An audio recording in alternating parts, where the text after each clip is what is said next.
Zənginlər cənnəti əlimizdən alıblar. Yoxsul səhabələr yığılıb bir nəfəri. Həzrət Peyğəmbərin huzuruna göndərirlər. O gəlib deyir ki, mən yoxsulların göndərdiyi qasidəm. Həzrət buyurur, eşq olsun sənə və qasidi olduğun şəxslərə. Sən elə insanların yanından gəlmisən ki, mən onları çox sevirəm.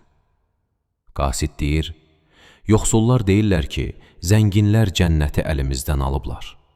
Həccə və ümrəyə gedir, bizim isə maddi durumumuz buna imkan vermir. Mal dövlətlərindən axirət yolunda xərclədikləri halda bizim belə bir imkanımız yoxdur.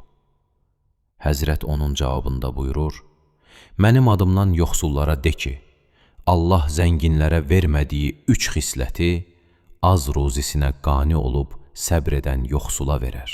Birincisi odur ki, cənnətdə gözəl bəzədilmiş otaqlar var.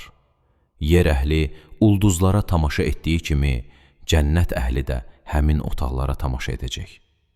O otaqlara yoxsul peyğəmbər, yoxsul şəhid və yoxsul mömindən başqa heç kim daxil olmayacaq. İkincisi odur ki, yoxsullar zənginlərdən 500 il qabaq cənnətə daxil olacaqlar. Üçüncüsü də odur ki, zənginlə yoxsul hər ikisi Subhanallahi vəlhamdülillahi və la ilahə illallahu vallahu əkbər dedikdə, zəngin yoxsula Allah xatirinə 10.000 dirhəm bağışlasa da, onun qazandığı savabı qazana bilməz.